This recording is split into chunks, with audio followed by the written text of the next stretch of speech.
Hiya knitters! This week I will be showing you how to make the mini almost lost washcloth by Sandy Timon. I did make the larger version of this in a previous video which I'll link for you, but I will now show you how to make this version. So the tools I'll be using to make this are going to be exactly the same as the ones I use for the full size washcloth. So I am using, these are our 4-inch 3.5mm stainless steel DPNs. Like I've said before, they are pointy enough to work, but not pointy enough to hurt. So these shall do nicely with the yarn I am going to use. I am also going to be using my rainbow unicorn scissors. They're just so pretty. Yeah. Also we'll need a darning needle, which I'm using my orange one of my Darnit darning needles. And then carrying on using the orange and the brown sheep jez, my Calista yarn, basically. So to start, I'm going to use the orange one. I'm going to cast on 7 stitches and then knit 1 row. There you go, knit 1 row. Now, that was my setup row. So row 1 is knit 2, yarn over, knit 3, and then similar to the almost lost washcloth, we're leaving 2 stitches at the end of the first row, flipping the work and knitting back, and we should have 8 stitches on our needles. So row 3 is knit 2, yarn over, knit 2, leaving 4 stitches. So we flip that over, knit back. So I have 9 stitches on my needles. Now it is for row, this will be row 5, is knit 2, yarn over, knit 1. So I've got 6 stitches left on that needle. I flip over, and in total I will have 10 stitches across my needles.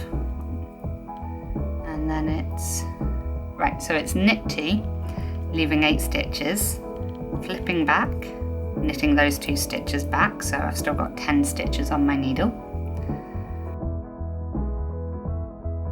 Rows 9 and 12 is garter stitch, so knitting every row, so I have 10 stitches at the end.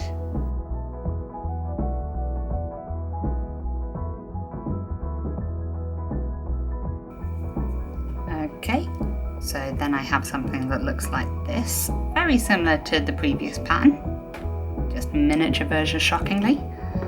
We're going to start by casting off 3 stitches and knitting to the end of the row and back, ending again with 7 stitches on our needles. And then that is a finished section. So I'm going to repeat this 8 more times so that I have 9 points on this dishcloth.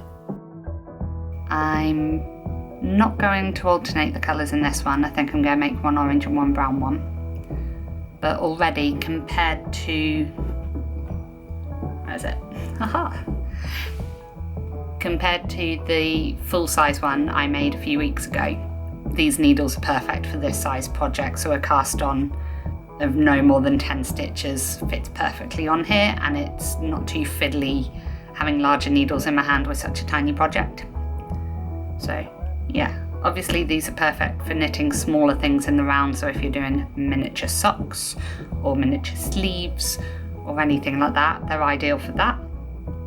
But for the sake of these videos, I tend to try and find quicker projects to show you. So yeah, these are perfect for something like this.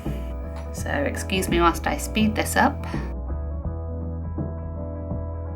Now I'm not sure, reading this pattern, it says like row 1 is both the increase and the knitting back, and in my head that would be row 1 is doing the increase, row 2 is knitting the reverse of the row.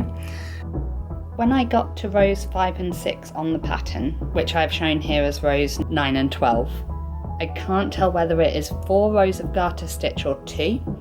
The one I've made here is 4 rows, but let me know if you think it's better as 2, or in your experimentation with this or experience of making this, which one you think it is.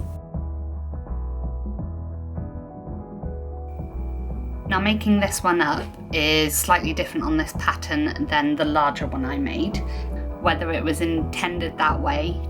This one has it that you bind off your stitches, cut off a long tail, and you use a running stitch to loop these all together, to cinch these together, and then you sew up the sides. So I'm just going to try that to see how it works. I have a feeling it's going to be a lot neater than the one I did on the larger washcloth.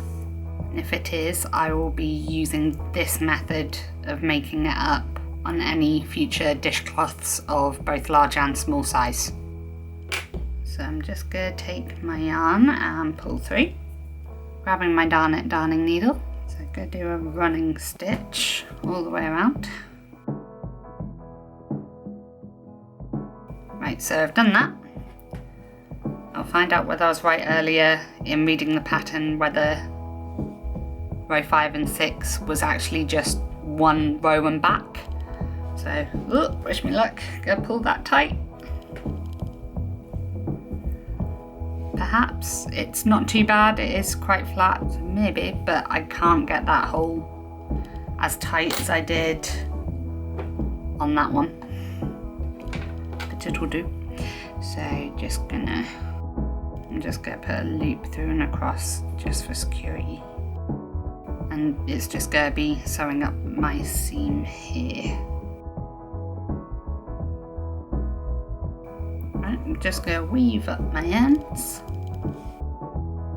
And there you have it, 1 miniature dishcloth.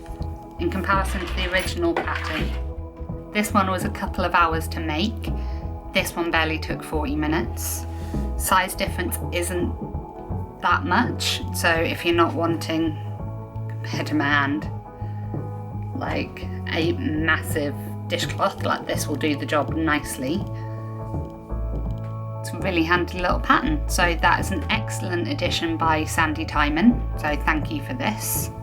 She does mention in the pattern that if you did like these, this could be a smaller dishcloth. It could equally be another type of face scrubby, which I have made some in the past, which I will link for you to go have a look how to make those swirly face scrubbies. And that's it from me this week. Please give this video a like if you enjoyed this. Leave a comment below if you've tried this, if you've got any additions or anything you found good or bad about it.